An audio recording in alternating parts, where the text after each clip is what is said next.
إذا نبدأ جلستنا اليوم. بسم الله الرحمن الرحيم. الصلاة والسلام على أشرف المرسلين وعلى آله وصحبه أجمعين أما بعد. അതിൻ്റെ sound clear അല്ലേ?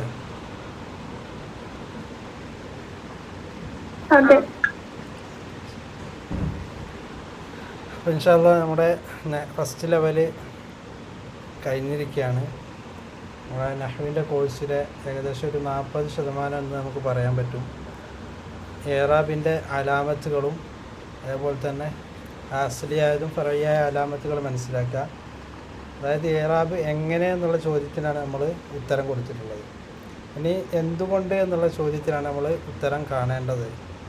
അതായത് ഒരു ജുംല കണ്ടാൽ അതിൻ്റെ റഫ്, നസ്ബ്, ജറ്, ജസ്മ് അത് എങ്ങനെ, അതിൻ്റെ അലാമത്ത് എന്താണ് എന്നുള്ള ചോദ്യത്തിനാണ് നമ്മൾ ഇതുവരെ ഉത്തരം പറഞ്ഞിട്ടുള്ളത്. ഇനി എന്തുകൊണ്ട് റഫ് വരുന്നു, എന്തുകൊണ്ട് നസ്ബ് വരുന്നു, എന്തുകൊണ്ട് ജറ് വരുന്നു, എന്തുകൊണ്ട് ജസ്മ് വരുന്നു, അതിനാണ് നമ്മൾ ഇനി ഉത്തരം പറയാൻ പോകുന്നത്. അതിൻ്റെ മുമ്പായി നമുക്ക് ഒരു കാര്യം കൂടി അതിലേക്ക് ആഡ് ചെയ്യാണ്ട്, നമ്മുടെ ഇപ്പോൾ വാഹിറായിട്ട് നമുക്ക് നേരിട്ട് കാണാൻ പറ്റുന്ന ഏറാബുകളെ കുറിച്ചാണ് പറഞ്ഞിട്ടുള്ളത്. ഇനി സാങ്കല്പികമായിട്ടുള്ള ഏറാബ് എന്ന് പറഞ്ഞിട്ട് ഏറാബ് തഖ്ദീരി എന്ന് പറഞ്ഞിട്ട് ഒരു സംഭവമുണ്ട്.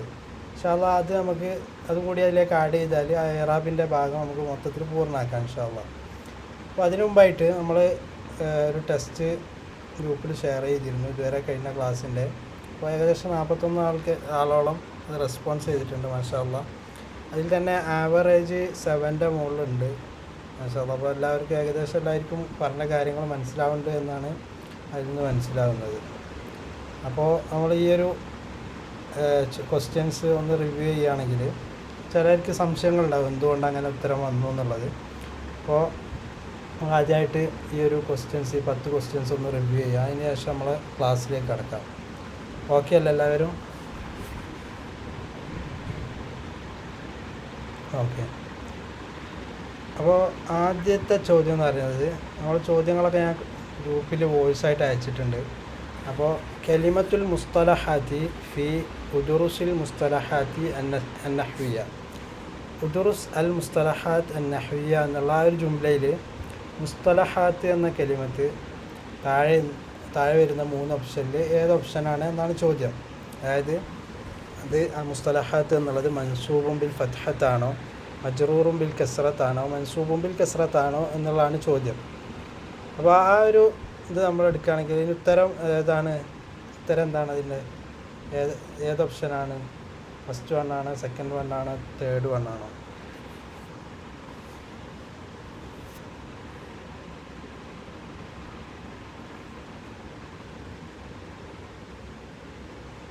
പറയുന്ന ചോദ്യം ക്ലിയർ അല്ലേ? കേൾക്കുന്നില്ലേ? മൻസൂബും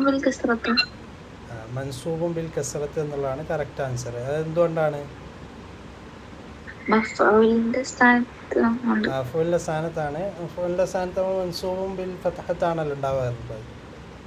അത് സാലിമായതുകൊണ്ടാണ് കസ്റത്ത്. അപ്പോൾ അതൊരു ഫറഇയായ ഏറാബാണ് എന്ന് നമുക്കറിയാം. അതായത് ശരിക്ക് നസ്ബ് ഫത്ഹത്ത് കൊണ്ടാണ്, അത് കസ്റത്ത് കൊണ്ട് വരുമ്പോൾ അത് അസ്ലിയായ അടിസ്ഥാനപരമായ ഏറാബല്ല, ഫറഇയായിട്ട് സബ്ബായിട്ട് വരുന്ന ഏറാബായിട്ടാണ് വരിക. കാരണം നസ്ബിൻ്റെ പ്രധാനപ്പെട്ട അടയാളം അല്ലെങ്കിൽ അതിൻ്റെ മെയിൻ അടയാളം എന്ന് പറയുന്നത് ഫത്ഹത്താണ്. രണ്ടാമത്തെ ക്വസ്റ്റ്യൻ നോക്കുകയാണെങ്കിൽ അൽ ഹാ ഉ ഫി ഇസ്തഅ്മിൽഹ, ഇസ്തഅ്മിൽഹ എന്നുള്ള ആ ഒരു പദത്തിൽ അല്ല ആ ഒരു ജുംലയിൽ ഹ എന്നുള്ളത് ളമീറുൻ മബ്നിയുൻ അല സുക്കൂൻ, ഇസ്മു മൗസൂലുൻ മബ്നിയുൻ അലൽ ഫത്ഹ്, ഹർഫുൻ മബ്നിയുൻ അല സുക്കൂൻ. ഇതിലേതാണ്?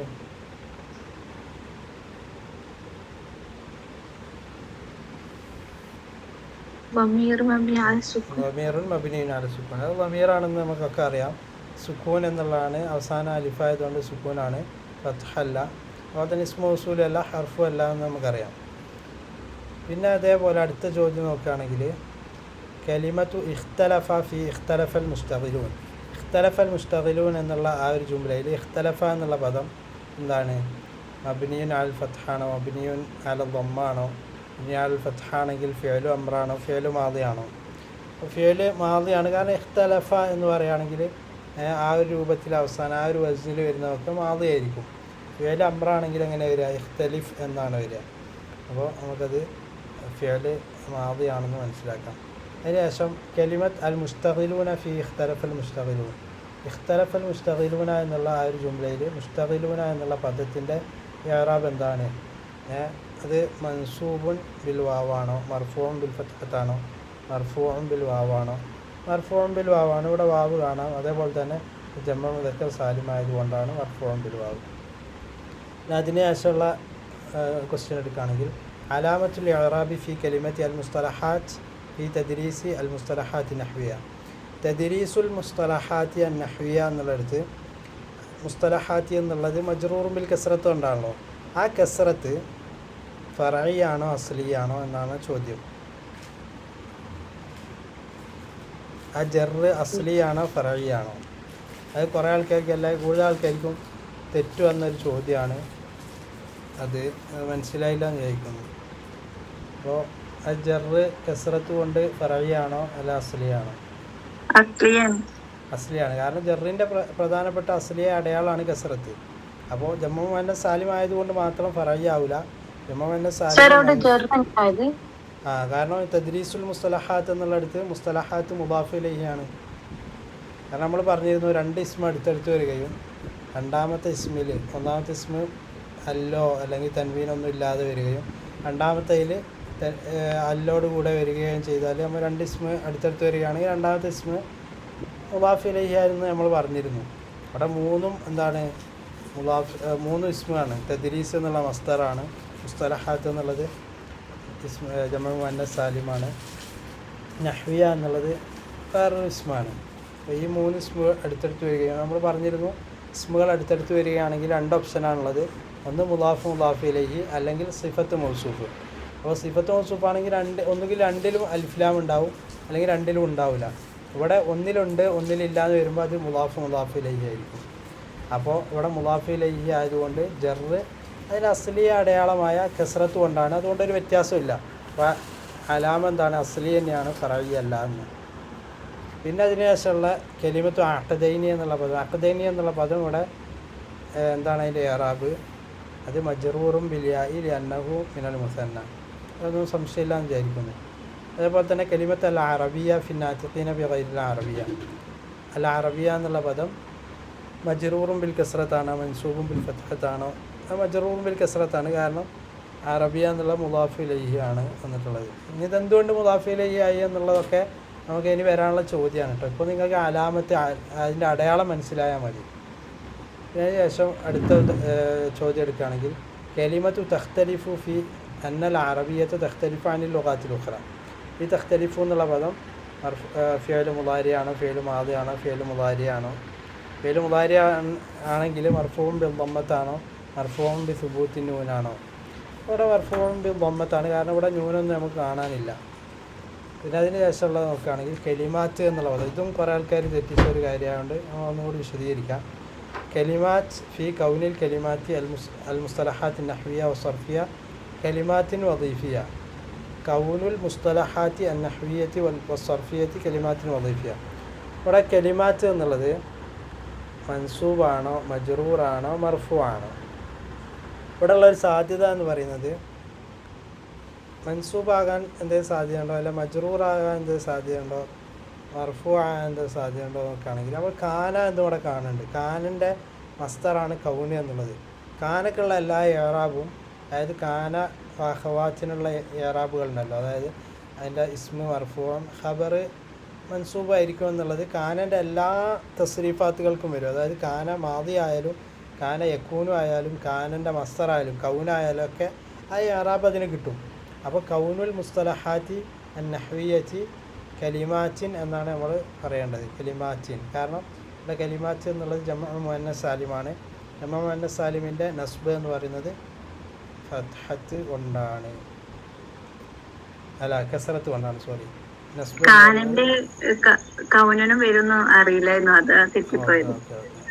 കാനൻ്റെ എല്ലാ, ഇപ്പോൾ കാന ആയാലും യക്കൂനും ആയാലും മാക്കാന ആയാലും, അതായത് കാനൻ്റെ എല്ലാ തസ്രീഫാത്തുകളും കാന നമ്മൾ ഏതൊക്കെ അതിൻ്റെ മുസ്തഖാത്തുകൾ വരുന്നുണ്ടോ, അതിൽ നിന്ന് ഏതൊക്കെ പദങ്ങൾ വരുന്നുണ്ടോ അതൊക്കെ ആ ഒരു അമൽ അതിനുണ്ടാവും. മാഷാ അല്ലാഹ്. പിന്നെ അതിന് ശേഷം ഓക്കെ. കൗനു എന്നുള്ളത് ഇസ്മല്ല. ആ കൗനു എന്നുള്ള ഇസ്മാണ്. അവിടെ അപ്പോ എന്താണ് സംശയം? ഉം, അല്ല കാനൻ്റെ ശേഷം ആ, വരുന്നത് അതായത് കാനൻ്റെ ഏറാബ് അല്ലെ കാന അമല് ചെയ്യുന്നത് കാനൻ്റെ എല്ലാ മുസ്തഖാത്തുകളും, അതായത് കാന യക്കൂനു ആയാലും കാനൻ്റെ മസ്തർ കൗനായാലും ഇനി കാനക്ക് ഇസ്മു ഫായിൽ കായിൻ എന്ന് വന്നാലും അതിനൊക്കെ ആ ഒരു ഏറാബ് ഉണ്ടാവും. അതായത് അതിനൊക്കെ ഇസ്മും ഖബറും ഉണ്ടാവും. ഓക്കെ. ഇനി ഇതപ്പോ ജുംല ഇസ്മിയ അല്ല ഏത് ഈ സെന്റൻസ്. ഈ സെൻറ്റൻസിന് മുമ്പ് എന്താണുള്ളത് അതിനനുസരിച്ച് നോക്കണം. ഇപ്പോൾ നമ്മൾ നോക്കുകയാണെങ്കിൽ കൗനിൻ്റെ മുമ്പ് വേറെ എന്തെങ്കിലും ഉണ്ടെങ്കിൽ ഇപ്പോൾ കൗനുൽ മുസ്തലഹാത്ത് അത് വേറൊരു ഇസ്മിലേക്ക് ഇതാണല്ലോ. ഫൈനനി അറ എന്ന തദ്രീസൽ മുസ്തലഹാത്ത്. അപ്പോൾ അറൻ്റെ മഫ്ഊലായിട്ടാണ് ഈ തദ്രീസ് വരുന്നത്. അതിലേക്ക് അത്ഫാണ് കൗനൽ മുസ്തലഹാത്തിൻ നഹ്വിയ എന്നുള്ളത്. അപ്പോൾ ഇവിടെ ഇസ്മൻ അല്ല ഫേലിയ ജുംല തന്നെയാണ്. കാരണം ഫൈനനി അറ എന്നുള്ള അവിടെയാണല്ലോ വരുന്നത്. കൗന് എന്നുള്ളത് കൗന് എന്നുള്ളത് ഈ തദ്രീസിലേക്ക് അത്ഫ് ചെയ്യപ്പെട്ടത് കൊണ്ട് അതിൻ്റെ ആ ഒരു ജുംലക്ക് എന്താണോ ആ ജുംല ഫേലിയാണ് ആ ഒരു ജുംല ഇസ്മിയാണ് അങ്ങനെയാണ് വരിക. അപ്പോൾ അവസാനത്തെ ചോദ്യം നോക്കുകയാണെങ്കിൽ കലിമത്തുൽ ഇസ്തിഫാദ ഫി യുംകിനു ഇസ്തിഖ്ദാമുഹ വൽ ഇസ്തിഫാദത്തു മിൻഹ. അപ്പോൾ യുംകിനു ഇസ്തിഖ്ദാമുഹ വൽ ഇസ്തിഫാദത്തു മിൻഹ എന്നുള്ളിടത്ത് അവിടെ നമുക്ക് ഇസ്തിഫാദത്ത് എന്നുള്ളതിൻ്റെ ഇറാബ് എന്താണെന്നാണ് ചോദിച്ചിട്ടുള്ളത്. അപ്പോൾ ഇസ്തിഫാദത്ത് എന്നുള്ളത് അതിൻ്റെ മുമ്പ് അത്ഫിൻ്റെ ഹർഫുള്ളത് കൊണ്ട് അതിൻ്റെ നേരെ മുമ്പ് മഅ്തൂഫിന് എന്താണോ ഇറാബ് അതാണ് വരിക. അതായത് മഅ്തൂഫിന് അലൈഹി ആയിട്ട് വരുന്ന അതിനെന്താണോ ഇറാബ് അതാണ് വരിക. അപ്പോൾ ഇസ്തിഖ്ദാം എന്നുള്ളത് യുംകിനു കൊണ്ട് ഫായിലായതുകൊണ്ട് ഇസ്തിഫാദത്തിനും അതേപോലെ തന്നെ റഫ് തന്നെയാണ്, മർഫൂഉം ബിളമ്മത്താണ് ചുരുക്കി പറഞ്ഞാൽ. അപ്പോൾ ഈ ഒരു ടെസ്റ്റിൽ 10 ചോദ്യങ്ങളിൽ നിങ്ങൾക്ക് അലാമത്തുകൾ കിട്ടിയ ഇപ്പോൾ 8 ചോദ്യങ്ങൾക്കോ 7 ചോദ്യങ്ങൾക്കൊക്കെ ഏകദേശം എല്ലാവർക്കും ആൻസർ ചെയ്യാൻ കഴിയുന്നുണ്ട്. അപ്പോൾ അതിൽ നിന്ന് മനസ്സിലാവുന്ന ഏകദേശം എല്ലാവർക്കും മനസ്സിലായിട്ടുണ്ട്. പിന്നെ ഈ കൗന എന്നുള്ളിടത്തും അതേപോലെ തന്നെ നമ്മൾ ഫസ്റ്റത്തെ ചോദ്യങ്ങൾക്കൊക്കെ ചെറിയൊരു ഞാനൊരു ട്രിക്കാക്കിയതാണ്. അതുകൊണ്ട് ചിലപ്പോൾ എല്ലാവർക്കും കഴിഞ്ഞോളന്നില്ല. അപ്പോൾ ഏകദേശം എല്ലാവർക്കും ഈ ഒരു പറഞ്ഞ വിഷയം അലാമത്തിൻ്റെ വിഷയം മനസ്സിലായിട്ടുണ്ട് എന്ന് വിചാരിക്കുന്നു. ഈ ഒരു ചോദ്യ പേപ്പറിൽ അല്ലെങ്കിൽ ഈ ടെസ്റ്റിലുള്ള ചോദ്യത്തിന് എന്തെങ്കിലും സംശയങ്ങളുണ്ടോ?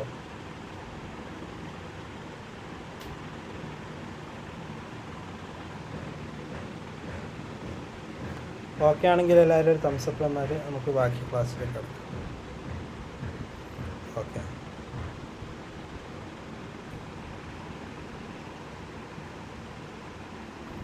അപ്പോൾ നമ്മൾ പറഞ്ഞു ഈ പറഞ്ഞ ഇറാബുകളൊക്കെ നമ്മൾ ക്ലാസ്സിലൊക്കെ വിശദീകരിച്ച ഇറാബുകളൊക്കെ ലഫ്ദിയായിട്ട് നമുക്ക് കാണാൻ പറ്റുന്ന ലാഹിറായിട്ട് കാണാൻ പറ്റുന്ന ഇറാബുകളാണ്. അതായത് അവസാനം ഇപ്പോൾ ഒരു ഉദാഹരണം എടുക്കുകയാണെങ്കിൽ ജാ മുഹമ്മദുൻ എന്ന് പറയുകയാണെങ്കിൽ, അല്ലെങ്കിൽ റഅയ്തു മുഹമ്മദൻ എന്ന് പറയുകയാണെങ്കിൽ, മറർത്തു ബി മുഹമ്മദിൻ എന്ന് പറയുകയാണെങ്കിൽ, ഈ 3 സ്ഥലങ്ങളിൽ നമുക്ക് മുഹമ്മദുൻ എന്നുള്ളതിൻ്റെ അവസാനം നമുക്ക് എന്ത് കാണാൻ പറ്റുന്നുണ്ട്? ലമ്മത്ത് നേരിട്ട് കാണാൻ പറ്റുന്നുണ്ട്. അതേപോലെ തന്നെ നമുക്ക് മുഹമ്മദൻ എന്ന് പറയുമ്പോൾ മുഹമ്മദ് എന്ന് പറയുകയാണെങ്കിൽ ആ അവസാനം ഫത്ഹത്ത് നേരിട്ട് കാണാൻ പറ്റുന്നുണ്ട്. മുഹമ്മദിൻ എന്ന് പറയുമ്പോൾ അതേപോലെ തന്നെ പറ്റുന്നുണ്ട്. ഇനി അത് ഫറഇയായ ഇറാബാണെങ്കിലും ഇപ്പോൾ നമ്മൾ വാവ് കൊണ്ട് റഫാണെങ്കിൽ വാവ് കാണാൻ പറ്റുന്നുണ്ട്. ഇനി അലിഫ് കൊണ്ട് നസ്ബാണെങ്കിൽ ആ അലിഫ് കാണാൻ പറ്റുന്നുണ്ട്. അപ്പോൾ ഈ ഇറാബ് ഇപ്പോൾ പറഞ്ഞു വന്ന 14 ഇറാബുകൾ, അതായത് 4 അസ്ലിയായ ഇറാബും 10 ഫറഇയായ ഇറാബും ലാഹിറായിട്ട് നമുക്ക് കാണാൻ പറ്റുന്ന ഇറാബാണ്. ഇനി സാങ്കല്പികമായിട്ട് 2-3 സ്ഥലങ്ങളുണ്ട്. അതും കൂടി നമ്മൾ ഇതിലേക്ക് ആഡ് ഓൺ ചെയ്താൽ നിങ്ങൾക്ക് ഇനി ഇറാബിൻ്റെ മൊത്തം വിഷയം മൊത്തത്തിലുള്ളൊരു വ്യൂ കിട്ടും എന്നുള്ളത് കൊണ്ട് അതും കൂടി നമ്മൾ ആഡ് ഓൺ ചെയ്യുകയാണ് ഇൻഷാ അല്ലാഹ്. ഇന്നത്തെ ക്ലാസ്സിൽ നമ്മൾ സാങ്കല്പികമായിട്ട്, അതായത് നമുക്ക് അവിടെ ഉണ്ട് എന്നുള്ളത് നേരിട്ട് കാണാൻ പറ്റാത്ത ഇറാബുകൾ ഏതൊക്കെ സ്ഥലങ്ങളിലാണ് വരിക, അത് എങ്ങനെയൊക്കെയാണ് വരിക എന്നുള്ളതാണ് ഇപ്പോൾ ഇൻഷാ അല്ലാഹ് നമ്മൾ പറയുന്നത്. അപ്പോൾ നമ്മൾ ഇറാബ് നോക്കുകയാണെങ്കിൽ നേരത്തെ പറഞ്ഞ പോലെ ലഫ്ലിയായിട്ട് നമുക്ക് നേരിട്ട് കാണാൻ പറ്റുന്ന ഇറാബുണ്ട്. അതേപോലെ തന്നെ തഖ്ദീരിയായിട്ട് സാങ്കല്പികമായിട്ട് വരുന്ന ഇറാബുകളുണ്ട്. സ്ക്രീൻ എല്ലാവർക്കും കാണാൻ പറ്റുന്നില്ലേ?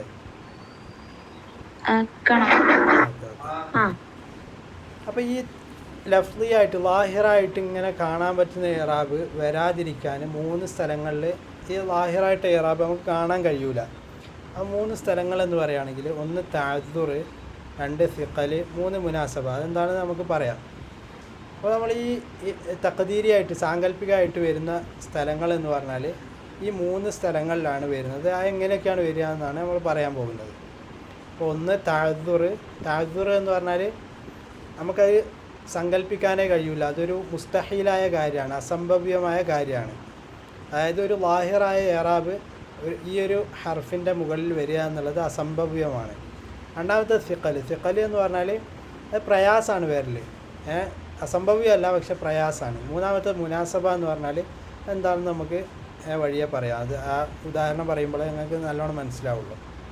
അപ്പോൾ ഒന്നാമതായിട്ട് തഅദ്ദുർ, അതായത് അസംഭവ്യമായിട്ട് അത് ഈ ഒരു ലാഹിറായ ഇറാബ് ആ ഹർഫുമേൽ വരാൻ പറ്റൂല എന്നുള്ള സന്ദർഭം എപ്പോഴാണ് ചോദിക്കുകയാണെങ്കിൽ ഇസ്മു മക്സൂർ, അതേപോലെ തന്നെ മുദാരിഅ ഫീലിൽ അവസാന അലിഫ് വരുന്ന സന്ദർഭങ്ങൾ. ഈ 2 സന്ദർഭങ്ങളിൽ നമുക്ക് ഈ ഇറാബുകൾ, അതായത് ദമ്മത്ത് കൊണ്ട് റഫ്, ഫത്ഹത്ത് കൊണ്ട് നസ്ബ്, കസ്റത്ത് കൊണ്ട് ജറ്, അതേപോലെ ആ ഒരു ഇറാബുകൾ നമുക്ക് നേരിട്ട് എന്താക്കാൻ പറ്റില്ല, കാണാൻ പറ്റില്ല. അതായത് ഈ ഒരു സന്ദർഭത്തിൽ അവസാന അലിഫ് വരുന്ന ഇസ്മുകളിലും അതേപോലെ തന്നെ അവസാന അലിഫ് വരുന്ന ഫീലുകളിലും നമുക്കത് നേരിട്ട് വായിക്കാൻ അസംഭവ്യമാണ് അങ്ങനെ വായിക്കൽ.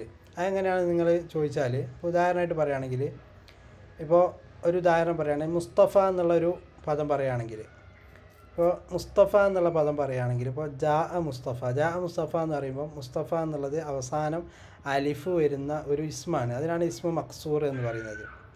അതിൻ്റെ മുമ്പ് ഫത്ഹത്തും അവസാന ഇസ്മും വരുന്ന, അവസാന അലിഫും വരുന്ന പദങ്ങൾക്കാണ് മക്സൂറായ ഇസ്മ എന്ന് പറയുന്നത്. ആ മക്സൂറായ ഇസ്മിൽ നമുക്ക് അവസാനം വാവോ അല്ലെങ്കിൽ ഫത്ഹത്തോ, അവസാനം ലമ്മത്തോ ഫത്ഹത്തോ കസ്റത്തോ ഒന്നും നമുക്ക് കാണാൻ കഴിയില്ല, അല്ലെങ്കിൽ അത് നമുക്ക് ലാഹിറായിട്ട് ഉച്ചരിക്കാൻ കഴിയില്ല. കാരണം എന്താ, നമ്മൾ നോക്കുകയാണെങ്കിൽ മുസ്തഫ എന്നുള്ളത് മുസ്തഫ എന്നുള്ളത് ഫായിലായിട്ട് വന്നിട്ടുള്ളത്. ഫായിൽ നമുക്കറിയാം മർഫു ആണ്. മർഫുവിൻ്റെ പ്രധാനപ്പെട്ട അടയാളം എന്ന് പറയുന്നത് ലമ്മത്താണ്. മുസ്തഫ എന്നുള്ള പദം അവസാനം ലമ്മത്തായിട്ടായിരിക്കും വായിക്കാൻ കഴിയുമോ? ഇല്ല. കാരണം അലിഫ് എന്ന് പറയുന്നത് അതിന് ഹംസയായി പോകും. ഇല്ലെങ്കിൽ നമ്മൾ വായിക്കണം മുസ്തഫ എന്ന് വായിക്കുകയാണെങ്കിൽ അത് ഹംസയായി പോകും. അപ്പോൾ അലിഫ് ഒരിക്കലും നമുക്ക് ഹർക്കത്തോട് കൂടെ വായിക്കാൻ കഴിയില്ല. അതുകൊണ്ട് അലിഫുമ്മൽ എല്ലാ ഇറാബുകളും തഖദീറായിരിക്കും, സാങ്കല്പികമായിരിക്കും. അപ്പോൾ നമ്മൾ റഅയ്തു മുസ്തഫ എന്ന് പറഞ്ഞാലും, മുസ്തഫ എന്ന് പറഞ്ഞാലും, മറർത്തു ബി മുസ്തഫ എന്ന് പറഞ്ഞാലും, അല്ലെങ്കിൽ നദർത്തു ഇലാ മുസ്തഫ എന്നൊക്കെ പറയുമ്പോഴും, അതായത് മൻസൂബായിട്ടും മർഫു ആയിട്ടും മജ്റൂറായിട്ടും വരുന്ന സന്ദർഭങ്ങളിലൊക്കെ മക്സൂറ ഇസ്മിൽ എന്തായിരിക്കും, സാങ്കല്പികമായിരിക്കും. മക്സൂറ ഇസ്മ എന്ന് പറഞ്ഞാൽ അവസാനം അലിഫും അതിനു മുമ്പ് ഫത്ഹത്തും വരുന്ന ഇസ്മ. അതേപോലെ തന്നെ മുദാരിഅ ഫീലും അതന്നെ. അതായത് മുദാരിഅ ഫീലിൻ്റെ അവസാനം അലിഫും അതിനു മുമ്പ് ഫത്ഹത്തും വന്നാൽ, ഉദാഹരണമായിട്ട് യർദ, യസ്അ, യതമന്ന, ഈ പദങ്ങളൊന്നും നമുക്ക് യർദ എന്ന് വായിച്ചാൽ ഹംസയായി പോകും. അപ്പോൾ അലിഫിനെ നമുക്ക് ഹർക്കത്തിട്ട് വായിക്കാൻ കഴിയില്ല, അസംഭവ്യമാണ്. അപ്പോൾ തഅദ്ദുർ കൊണ്ട്, അസംഭവ്യം കൊണ്ട് ഈ 2 സന്ദർഭം ഇസ്മു മക്സൂർ ആയാലും അതേപോലെ തന്നെ മുദാരിഅ ഫീലിൻ്റെ അവസാനം അലിഫ് വന്നാലും നമ്മളെന്താവില്ല, ആ ഇറാബിനെ നമുക്ക് നേരിട്ട് അല്ലെങ്കിൽ ലഫ്ലിയായിട്ട് വായിക്കാൻ പറ്റില്ല, സങ്കല്പിക്കുകയാണ് ചെയ്യുക. ഉദാഹരണമായിട്ട് പറയുകയാണെങ്കിൽ യർദല്ലാഹു അനിൽ മുഅ്മിനീന, യർദല്ലാഹു അനിൽ മുഅ്മിനീന എന്നുള്ള ആ ഒരു ഉദാഹരണം എടുക്കുകയാണെങ്കിൽ യർദ എന്നുള്ളത് ഇവിടെ എന്താണ്, മർഫു ആണോ മൻസൂബാണോ മജ്റൂറാണോ? എന്തുകൊണ്ട് മർഫു ആണ്?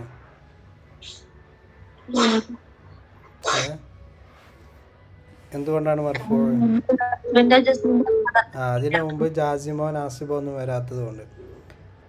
അപ്പോൾ ഈ യർല എന്നുള്ളത് നമ്മൾ യർല ഉ എന്നോ അല്ല യർല യു എന്നൊക്കെ വായിക്കുകയാണെങ്കിൽ അത് വേറെ ഹർഫായി മാറും, അലിഫല്ലാതായി മാറും. അതുകൊണ്ട് നമുക്ക് യർല എന്ന് സാങ്കല്പികമായിട്ടേ വായിക്കാൻ കഴിയുള്ളൂ. അതേപോലെ തന്നെ ലൻ യർല എന്നുള്ളത് ലന്നു എന്നതുകൊണ്ട് ഇവിടെ മൻസൂബാണ്. പക്ഷേ ലൻ യർലയ എന്ന് വായിച്ചാൽ ഇവിടെ യാ ആയിപ്പോവും, അപ്പം അലിഫ് മാറും. അതുകൊണ്ട് അലിഫ് അവസാനം വരികയാണെങ്കിൽ നമുക്ക് അവിടെ ഒന്നും എന്താക്കാൻ പറ്റില്ല, ഇറാബ് നേരിട്ട് ലഫ്ലിയായിട്ട് ലാഹിറായിട്ട് നമുക്ക് കാണാൻ പറ്റില്ല, അത് സാങ്കല്പികമായിട്ടുണ്ടാകുക. അപ്പോൾ അലിഫിൻ്റെ മുകളിൽ ഒരു ഹർക്കത്തും പ്രത്യക്ഷത്തിൽ വരില്ല, കാരണം അത് അസംഭവ്യമാണ്. അതിന് പറയുന്ന അറബിയിൽ പറയുന്ന പേരാണ് തഅദ്ദുർ എന്ന് പറയുന്നത്.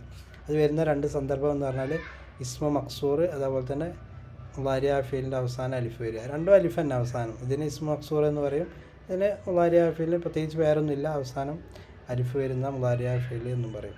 അപ്പോൾ ഒരു സ്ഥലം നമുക്ക് മനസ്സിലായി, താദുർ അസംഭവ്യമാകുക എന്നുള്ളത് എന്തിൻ്റെ ഒരു കാരണമാണ്?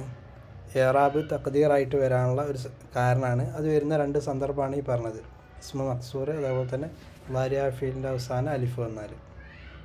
രണ്ടാമത്തെ സ്ഥലം എന്ന് പറയുന്നത് ഫിഖൽ. ഫിഖൽ എന്ന് പറഞ്ഞാൽ അത് അസംഭവ്യമൊന്നുമല്ല, പക്ഷേ അത് ഉച്ചരിക്കാൻ പ്രയാസമാണ്.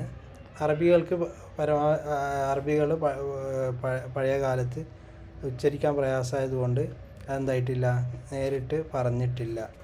അപ്പോൾ അത് നോക്കുകയാണെങ്കിൽ നമുക്ക് അവസാനം യാ വരുന്ന ഇസ്മുകൾ, അവസാനം യാ വരുന്ന ഇസ്മുകൾക്ക് പറയുന്ന പേരെന്താണ്? അതിൻ്റെ മുമ്പ് കസറത്തും വരുന്ന ഇസ്മുകൾക്ക് ഇസ്മു മങ്കൂസ് എന്നാ പറയുക. അതായത് അവസാനം യാവും അതിൻ്റെ മുമ്പ് കസറത്തും. ഇപ്പോൾ ഖാദി എന്നുള്ള പദം അവസാനം കസറത്തും അതിൻ്റെ മുമ്പ് അവസാനം യാവും അതിൻ്റെ മുമ്പ് കസറത്തുമാണ്. അതുപോലെ തന്നെ റായി, മാഷി, അതൊക്കെ. അപ്പോൾ ജാ അൽ ഖാദി, സല്ലംതു അലൽ ഖാദി, റഅയ്തു അൽ ഖാദിയ. അപ്പോൾ ഈ മൂന്ന് ഉദാഹരണം ഇങ്ങനെ നോക്കി വെക്കുക. ഇനി വേറൊരു സന്ദർഭം എന്ന് പറയുന്നത് അൽ ഫിഅലുൽ മുദാരിഉ അൽ മുഅ്തലുൽ ആഖിറു ബിൽ വാവി വൽ യാഇ. അവസാനം യാ വരുന്നതോ അല്ലെ വാവ് വരുന്നതോ ആയ മുളാരിയായ ഫീൽ. ഉദാഹരണമായിട്ട് അവസാനം വാവ് വരുന്ന മുളാരിയായ ഫീലാണ് യദ്ഉ എന്ന് പറയുന്നത്. യാ വരുന്നതാണ് യജിരി, യസ്തരി. അപ്പോൾ നമുക്ക് ഒരു സംശയം ഇവിടെ ഉണ്ടാകാൻ സാധ്യതയുണ്ട്. നമ്മൾ മുളാരിയായ ഫീലിനെ പറയുമ്പോൾ വാവും യാവും അലിഫും നമ്മൾ പറഞ്ഞു. പക്ഷേ ഇസ്മിൻ്റെ അവിടെ പറയുമ്പോൾ നമ്മൾ യാവും അലിഫും മാത്രമേ പറഞ്ഞിട്ടുള്ളൂ, വാവ് പറഞ്ഞിട്ടില്ല. അതെന്തുകൊണ്ടാണെന്നറിയോ?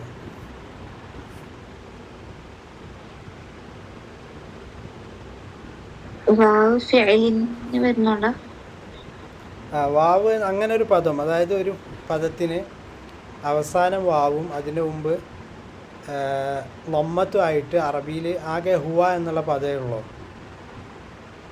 ഹുവ എന്നുള്ളൊരു പദമേ ഉള്ളൂ. അപ്പോൾ ഇസ്മായിട്ട് ആ ഒരു പദമേ ഉള്ളൂ. അതുകൊണ്ട് നമുക്ക് അവസാനം യാവും അവസാനം അലിഫും വരുന്ന പദങ്ങളെ നോക്കാനുള്ളൂ. മറ്റേ പദങ്ങൾ തീരെ ഇല്ല എന്ന് തന്നെ പറയാം. അതായത് അവസാനം വാവും അതിൻ്റെ മുമ്പ് ലമ്മത്തും വരുന്ന പദം ഇസ്മുകൾ വളരെ കുറവാണ്. ഹുവ എന്നുള്ള പദം നമുക്ക് പറയാൻ കഴിയുള്ളൂ. അതും ഹുവയെ തന്നെ ഹു എന്ന് നമ്മൾ നീട്ടിയിട്ടല്ലല്ലോ പറയുന്നത്. ഹുവ എന്നുള്ളത് മഫ്തൂഹായിട്ടാണല്ലോ പറയുന്നത്. അപ്പോൾ അതും അതിൽ പെടുമോ എന്നുള്ളത് ഒരു സംശയമാണ്. അപ്പോൾ ഇങ്ങനെ പദങ്ങളില്ലാത്തത് കൊണ്ടാണ് ഇസ്മുകളിൽ അവസാനം വാവും അതിന് മുമ്പ് ലമ്മത്തും നമ്മൾ ചർച്ച ചെയ്യാത്തത്. അപ്പോൾ അവസാനം യാവും അതിൻ്റെ മുമ്പ് കസറത്തും വരുന്ന ഇസ്മുകൾ, അതേപോലെ തന്നെ അവസാനം വാവോ യാവോ വരുന്ന ഫിയലുകൾ, ആ ഫിയലുകൾ എന്തായിരിക്കും? ആ ഫിയലുകളിൽ ലമ്മത്തും കസറത്തും എന്തായിരിക്കും? ആ ഫിയലുകളും ഇസ്മുകളും. അതായത് ഇസ്മാണെങ്കിൽ അതിൽ ലമ്മത്തും കസറത്തും തഖ്ദീറായിരിക്കും. ഫിയലാണെങ്കിൽ അതിൽ ലമ്മത്ത്, അതായത് അതിൻ്റെ റഫ് തഖ്ദീറായിരിക്കും. നമ്മൾ നോക്കുകയാണെങ്കിൽ ഉദാഹരണം നോക്കുകയാണെങ്കിൽ ജാ അൽ ഖാദി, സല്ലംതു അലൽ ഖാദി, റഅയ്തുൽ ഖാദിയ. ജാ അൽ ഖാദി എന്നുള്ളിടത്ത് ഖാദി ഫായിലാണ്. സല്ലംതു അലൽ ഖാദി എന്ന് പറയുന്നിടത്ത് ഖാദി എന്താണ്? ഇസ്മ മജ്റൂറാണ്. അതുപോലെ തന്നെ റഅയ്തുൽ ഖാദിയ എന്നുള്ളിടത്ത് ഖാദി മൻസൂബാണ്, അതായത് മഫ്ഊൽ ബിഹി ആണ്. അപ്പോൾ ഈ മൂന്ന് ഉദാഹരണങ്ങൾ നോക്കുകയാണെങ്കിൽ എന്താണ് വ്യത്യാസം കാണുന്നുണ്ട്? ഏതെങ്കിലും ഒന്നിൽ ഖാദിയ എന്നുള്ളത് ലാഹിറായിട്ട് തന്നെ ഉണ്ട്. അപ്പോൾ യാഇൻ്റെ മുകളിൽ ഫത്ഹത്ത് വരിക എന്നുള്ളത് ഒരു പ്രയാസമുള്ള കാര്യമല്ല.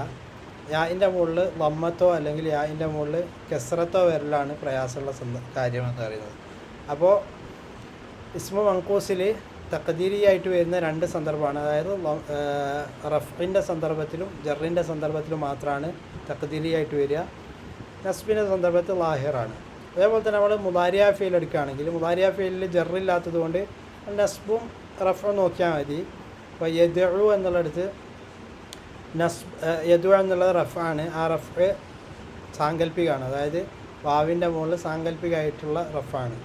അതേപോലെ തന്നെ ലൈ യദ്ഉ എന്നുള്ളടത്ത് വാവിൻ്റെ മുകളിലോ അല്ലെ യാഇൻ്റെ മുകളിലോ ഫത്ഹത്ത് വരുന്നത് പ്രയാസമില്ലാത്തൊരു കാര്യമാണ്. അതുകൊണ്ട് അവിടെ നമുക്ക് നസ്ബ് കാണാം. അപ്പോൾ നസ്ബ് ലാഹിറായിട്ട് തന്നെ വരും. അപ്പോൾ ഈ ഫിഖലുള്ള സന്ദർഭങ്ങളിൽ, അതായത് ഉച്ചരിക്കാൻ പ്രയാസമുള്ളത് ലമ്മത്തും കസറത്തുമാണ്. ഫത്ഹത്ത് യാഇൻ്റെ മുകളിലോ അല്ലെ വാവിൻ്റെ മുകളിലോ ഉച്ചരിക്കൽ പ്രയാസമില്ല. അപ്പോൾ അലിഫിൻ്റെ മുകളിലാണ് എല്ലാ ഹർക്കത്തുകളും ഉച്ചരിക്കൽ പ്രയാസം. വാവിൻ്റെ മുകളിലും യായിൻ്റെ മുകളിലും ലമ്മത്തും കസറത്തുമാണ് പ്രയാസമുള്ളത്. ഫത്ഹത്ത് പ്രയാസമില്ല. അതുകൊണ്ട് ഫത്ഹത്ത് ലാഹിറായിട്ട് തന്നെ വരും. ഇവിടെ നമ്മൾ 2 സന്ദർഭം പറഞ്ഞു. ഇസ്മു മൻഖൂസ് റഫ്ഇൻ്റെ സന്ദർഭത്തിലും ജറിൻ്റെ സന്ദർഭത്തിലും. അതേപോലെ തന്നെ മുളാരിയ ഫീൽ റഫ്ഇൻ്റെ സന്ദർഭത്തിൽ മാത്രം. കാരണം മുളാരിയ ഫീലിൽ ജസ്മ എങ്ങനെയാണ് ഉണ്ടാകുക?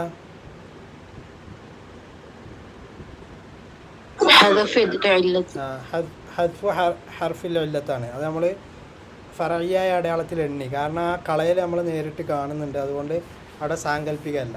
അപ്പോൾ സാങ്കല്പികമായിട്ട് നമ്മൾ പറഞ്ഞ ഇറാബുകൾ അലിഫ് എല്ലാ സന്ദർഭങ്ങളിലും സാങ്കല്പികമായിരിക്കും. വാവും യാവും ലമ്മത്തും കസറത്തും വരുന്ന സന്ദർഭത്തിൽ സാങ്കല്പികമായിരിക്കും. അപ്പോൾ ആദ്യത്തെ സന്ദർഭത്തിന് നമ്മൾ പറയുന്ന പേര്, അല്ല ആദ്യത്തെ കാരണത്തിന് നമ്മൾ പറയുന്ന പേര് എന്ന് പറയുന്നത് അസംഭവ്യം. അതിനാണ് അറബിയിൽ തഅദ്ദുർ എന്ന് പറയുന്നത്. രണ്ടാമത്തെ സന്ദർഭം എന്ന് പറയുന്നത് ഫിഖൽ, അതായത് പ്രയാസം ഉണ്ടാകുക എന്നുള്ളത്. പ്രയാസമാണ് വാവിൻ്റെ മുകളിൽ ലമ്മത്ത് വരലും, അതേപോലെ തന്നെ യാഇൻ്റെ മുകളിൽ ലമ്മത്ത് വരലും, അതേപോലെ തന്നെ വാവിൻ്റെ മുകളിൽ കസ്റത്ത് വരലും യാഇൻ്റെ മുകളിൽ കസ്റത്ത് വരലൊക്കെ പ്രയാസമാണ്. അപ്പോൾ ആ പ്രയാസം അത് അസംഭവ്യമൊന്നുമല്ല, പക്ഷെ പ്രയാസമാണ്. പ്രയാസമുള്ളത് കൊണ്ടാണ് അത് തഖ്ദീരിയായിട്ട് സാങ്കല്പികമായിട്ട് ആ ഹർക്കത്തുകൾ വരുന്നത്. ഇനി നമ്മൾ ഒരു സന്ദർഭം കൂടി ബാക്കിയുണ്ട്, അല്ലെങ്കിൽ ഒരു കാരണം കൂടി ബാക്കിയുണ്ട്. അതിൻ്റെ പേരാണ് മുനാസബത്ത് എന്ന് പറയുന്നത്. മുനാസബത്ത് എന്ന് പറഞ്ഞാൽ എന്താണ് അർത്ഥമായിരിക്കും അറിയാം? മുനാസബത്ത് എന്ന് പറഞ്ഞാൽ യോജിപ്പിക്കുക എന്നുള്ളത്, യോജിക്കുക എന്നുള്ളത്. നാസബ എന്ന് പറഞ്ഞാൽ യോജിക്കുക എന്നുള്ളതാണ് അർത്ഥം. അപ്പോൾ മുനാസബത്ത് എന്ന് പറയുന്നത് നാസബ യുനാസിബു മുനാസബത്ത്, നാസബൻ്റെ മസ്തറാണ്. മുനാസബത്ത് എന്ന് പറഞ്ഞാൽ യോജിക്കുക എന്നുള്ളത്, മുമ്പുള്ള ഹർക്കത്തിനോട് യോജിക്കുക എന്നാണ് ഇവിടെ നമ്മൾ ഉദ്ദേശിക്കുന്നത്. ഇപ്പോൾ നമ്മൾ 2-3 ഉദാഹരണം നോക്കുകയാണെങ്കിൽ ജാ സ്വദീഖി, റഅയ്തു സ്വദീഖി, സല്ലംതു അലാ സ്വദീഖി, ഈ 3 ഉദാഹരണങ്ങൾ നമ്മൾ എടുക്കുകയാണെങ്കിൽ ഇതിൽ കോമൺ ആയിട്ട് വരുന്ന കാര്യം എന്താണ്?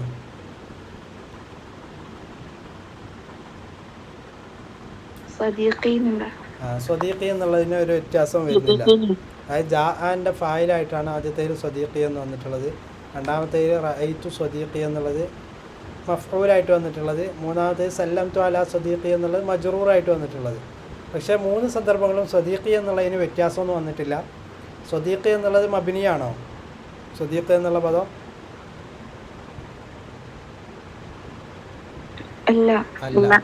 അല്ല. അപ്പം മബ്നിയല്ല. 3 സന്ദർഭത്തിലും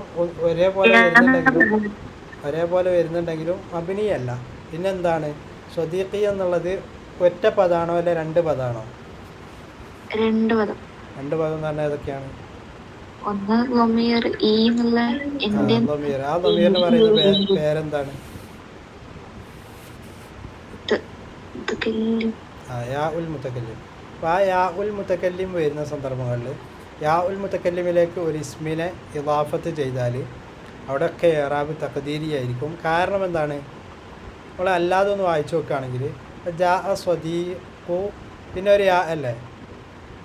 ശരിക്കും നോക്കുകയാണെങ്കിൽ ജാ സ്വദീഖു പിന്നെ ഒരു യാ, നമുക്ക് വായിക്കാൻ കഴിയൂല. അതായത് യാ വരുമ്പോൾ എന്തായാലും അതിന് മുമ്പ് എന്ത് കൊണ്ടുവരണം നമ്മൾ? റഅയ്തു സ്വദീഖിയ എന്ന് പറയാൻ പറ്റില്ല. റഅയ്തു സ്വദീഖിയ എന്ന് പറയാൻ പറ്റൂല. റഅയ്തു സ്വദീഖിയ എന്ന് പറയാൻ പറ്റാത്തത് കാരണം സദീഖിലാണ് നമ്മൾ ഇറാബ് വരുന്നത്. സദീഖിൻ്റെ അവസാനമല്ലേ ഇറാബ് വരുന്നത്? യാഇൻ്റെ അവസാനത്തിലാണോ അല്ലെ സദീഖിൻ്റെ അവസാനത്തിലാണോ നസ്ബ് വരിക? അപ്പോൾ സ്വദീഖിനാണ് നസ്ബ് എന്ന് പറയുന്നത്, യാഇനല്ല. അപ്പോൾ സ്വദീഖി എന്നുള്ളിടത്ത് അവിടെ യാഇന് വേണ്ടിയിട്ട് നമ്മൾ കസ്റത്ത് കൊടുക്കുന്നുണ്ട്. റഅയ്തു സ്വദീഖിയ എന്നുള്ളത് ലുഗത്തൊക്കെ ഉണ്ട് കേട്ടോ, പക്ഷേ ഇറാബിൻ്റെ കാര്യമാണ് നമ്മൾ പറയുന്നത്. റഅയ്തു സ്വദീഖിയ എന്ന് പറയുന്നത് അവിടെ യോജിപ്പിക്കാൻ വേണ്ടി സ്വദീഖിയ എന്ന് പറയുന്നതിന് അങ്ങനെ ഒരു ലുഗത്തുണ്ട്. പക്ഷേ സ്വദീഖിയ എന്നുള്ളിടത്ത് ഇറാബ് പറയുമ്പോൾ നമ്മളെന്താണ് അവിടെ സ്വദീഖിയ എന്നുള്ളിടത്ത് ഇറാബ് തഖ്ദീറാണ്. കാരണം ഇവിടെ യാ വന്നതുകൊണ്ട് യായിനോട് യോജിച്ച കസ്റത്ത് നമ്മൾ എന്തായാലും ഇവിടെ കൊണ്ടുവരണം, അല്ലെങ്കിൽ നമുക്ക് വായിക്കാൻ കഴിയൂല. റഅയ്തു അലാ സ്വദീഖി എന്നുള്ളത് അല്ല, സല്ലം തു അല സ്വദീഖി എന്നുള്ളടത്ത് പിന്നെ അവിടെ ഓൾറെഡി കസ്രത്താണ്, അതുകൊണ്ട് പിന്നെ നമുക്ക് അവിടെ ഒന്നും പറയാനില്ല. പക്ഷേ ഇറാബ് പറയുമ്പോൾ നമ്മൾ തഖ്ദീരി എന്ന് തന്നെ പറയാം. കാരണം ഈ യാഇന് യോജിപ്പിച്ചിട്ടാണ് ഇവിടെ കസ്രത്ത് കൊണ്ടുവന്നത്, ഇറാബിൻ്റെ കസ്രത്ത് അല്ല. ചുരുക്കി പറഞ്ഞാൽ ഒരു ഇസ്മിനെ മുതക്കല്ലിമായ യായിലേക്ക് ഇളാഫത്ത് ചെയ്താൽ അവിടെയൊക്കെ ഇറാബ് എന്തായിരിക്കും? ഇറാബ് എങ്ങനെയായിരിക്കും? തഖ്ദീരി ആയിരിക്കും. അപ്പോൾ ഇങ്ങനെ പറയാം. അപ്പോൾ ഉദാഹരണത്തിന് ഇവിടെ പറയുകയാണെങ്കിൽ ഫായിലുൻ മർഫൂ, ഇപ്പോൾ സ്വദീഖി എന്നുള്ളതിൻ്റെ ഇറാബ് ഫായിലുൻ മർഫൂഉൻ അലാമത്തു റഫ്ഇഹി അദ്ദമ്മത്തുൽ മുഖദ്ദറത്തു ലിൽ മുനാസബ. ഇവിടെ എന്തുകൊണ്ട് ദമ്മ് തഖ്ദീറായി എന്ന് ചോദിച്ചാൽ ഇവിടെ യാഇന് യോജിച്ച കസ്രത്തിനെ നമ്മളിവിടെ കൊണ്ടുവന്നതാണ്. അവിടെ സങ്കല്പത്തിൽ ദമ്മത്ത് തന്നെയാണ് ഉള്ളത്. ശരിക്കും പറഞ്ഞാൽ തഖ്ദീരിയായിട്ട് ഇറാബ് വരുന്ന 3 കാരണങ്ങളാണുള്ളത്. ഒന്ന് തഅദ്ദുർ, അത് അലിഫ് അവസാനം വരികയാണെങ്കിൽ അതിലൊറ്റൊരു ഹർക്കത്തും വരില്ല. അതേപോലെ തന്നെ രണ്ടാമത്തെ സിഖൽ എന്ന് പറയും. സിഖൽ എന്ന് പറഞ്ഞാൽ പ്രയാസം. സിഖൽ എന്ന് പറഞ്ഞാൽ പ്രയാസമാണ്. പ്രയാസം വരുന്ന സന്ദർഭങ്ങൾ എന്ന് പറഞ്ഞാൽ ഇസ്മിൽ യാ വരിക അവസാനം, അതിൽ നമുക്ക് ദമ്മത്ത് ഉച്ചരിക്കലും കസ്രത്ത് ഉച്ചരിക്കലും പ്രയാസമാണ്. അതേപോലെ തന്നെ ഫിഅലിൽ വാവിൻ്റെ മുകളിൽ ദമ്മത്ത് ഉച്ചരിക്കൽ പ്രയാസമാണ്. അപ്പോൾ ഈ സന്ദർഭങ്ങളിൽ നമ്മൾ തഖ്ദീരിയായിട്ടാണ് ഇറാബ് സങ്കല്പത്തിലാണ് ഉണ്ടാവുക. മൂന്നാമത്തെ കാരണമാണ് മുനാസബ എന്ന് പറയുന്നത്. മുനാസബ എന്ന് പറഞ്ഞാൽ മുത്തക്കല്ലിമിൻ്റെ യാ വരുന്നതിനനുസരിച്ച് നമുക്ക് അതിനനുസരിച്ച് നമ്മൾ അതിൻ്റെ മുമ്പുള്ള പദത്തിന് എപ്പോഴും കസ്രത്ത് കൊടുക്കും. അപ്പോൾ ആ സന്ദർഭത്തിലും നമ്മൾ ഇറാബ് തഖ്ദീരിയ എന്നാണ് പറയുക. കാരണം ഇവിടെ സദീഖി എന്ന് പറഞ്ഞെടുത്ത് കസ്രത്താണ് അവസാനം വരുന്നത്. അവസാനം വരുന്ന കസ്രത്ത് ഈ യാഇനനുസരിച്ച് കൊണ്ട് നമ്മൾ യോജിപ്പിക്കാൻ വേണ്ടിയിട്ട് കസ്രത്ത് കൊടുത്താണ്. ഇവിടെ തഖ്ദീരിയായിട്ട് എന്തുണ്ട്? ഇറാബിൻ്റെ അല്ലെ ഫായിലിൻ്റെ ദമ്മത്തുണ്ട്. ശരിക്കും പറഞ്ഞാൽ ഈ 3 സ്ഥലങ്ങളാണ് നമുക്ക് തഖ്ദീരിയായിട്ട് വരുന്ന ഇറാബുകൾ എന്ന് പറയുന്നത്. അപ്പോൾ ഈ 3 സന്ദർഭങ്ങളിൽ നിങ്ങൾക്ക് മനസ്സിലായോ?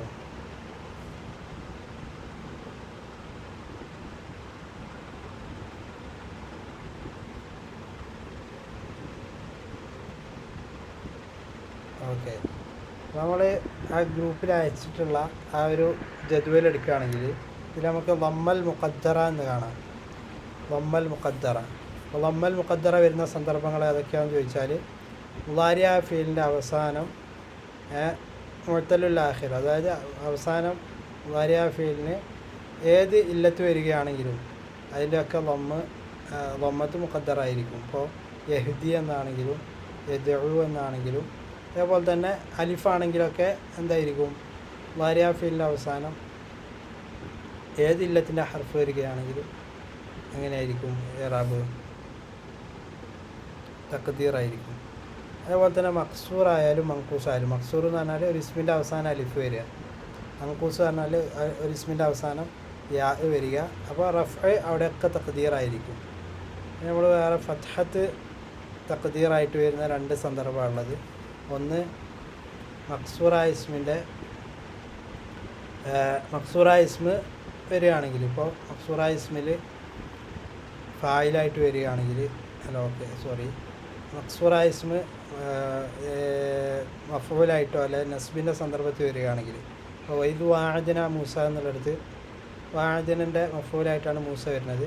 അപ്പോൾ മക്സൂറായ ഇസ്മ് വന്നതുകൊണ്ട് മക്സൂറായ ഇസ്മ് എന്ന് പറഞ്ഞാൽ അവസാനം അലിഫ് വരുന്ന ഇസ്മ്, അവസാനം അലിഫ് വരികയാണെങ്കിൽ എല്ലാം നമ്മൾ തഖ്ദീറാണെന്ന് പറഞ്ഞു. അതേപോലെ തന്നെ മുളാരിയ ഫീലിൻ്റെ അവസാനം അലിഫ് വരുന്ന മുളാരിയ ഫീലിലും നസ്ബ് എങ്ങനെയായിരിക്കും?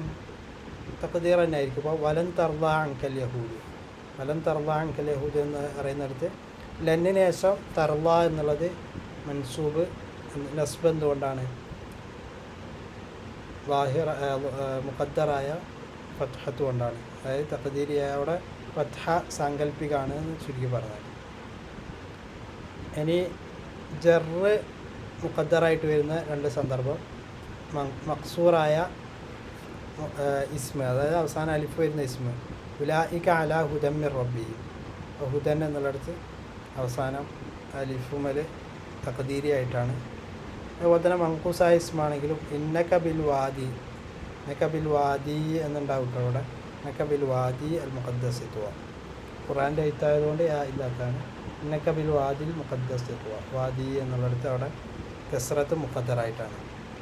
ചുരുക്കി പറഞ്ഞാൽ ഈ സന്ദർഭങ്ങളൊക്കെയാണ് സാങ്കല്പികമായിട്ട് ഇറാബ് വരിക. അതേപോലെ തന്നെ മുനാസബ നമ്മൾ പറഞ്ഞു ഇതിൻ്റെ കൂടെ. അപ്പോൾ ഇവിടെ എന്തുകൊണ്ട് മുളാരിയ ഫീലില്ല, ജറിൽ എന്തുകൊണ്ട് മുളാരിയ ഫീലിന് തഖ്ദീറായിട്ടില്ല? ഫിയലില് ജറ് വരില്ലല്ലോ. ഓക്കെ, ഫിയലിൽ ജറ് വരില്ല. മാഷാ അല്ലാഹ്. അതേപോലെ തന്നെ ജസ്മിൻ്റെ വിഷയത്തിൽ നമുക്ക് അവിടെ തഖ്ദീരി വരുന്നില്ല. കാരണം ജസ്മിന് രണ്ടടയാളമുള്ള ഒന്ന് സുക്കൂന്, മറ്റേത് ഹദ്ഫാണ്, കളയലാണ്. കളയൽ നമുക്ക് വാഹിറായിട്ട് കാണുന്ന കാര്യമാണ്. ചുരുക്കി പറഞ്ഞാൽ ഈ വാഹിറായതും തഖ്ദീരി ആയിട്ടുള്ള ഇറാബിൻ്റെ ജദ്വലാണിത്. അപ്പോൾ നമ്മൾ തഖ്ദീരിയായ ഇറാബിനെ കുറിച്ച് നമ്മൾ പറഞ്ഞില്ലായിരുന്നു, ഇന്നത്തെ ക്ലാസ്സിൽ അത് പൂർത്തിയാക്കി. അപ്പോൾ ഈ ജദ്വൽ മൊത്തം നമ്മൾ പറഞ്ഞു കഴിഞ്ഞു. ഇതിലെന്തെങ്കിലുമൊക്കെ സംശയങ്ങളുണ്ടെങ്കിൽ ഇപ്പോൾ ചോദിക്കാവുന്നതാണ്. അതേപോലെ തന്നെ പേഴ്സണലായിട്ടും ഇത് ചോദിക്കാവുന്നതാണ്.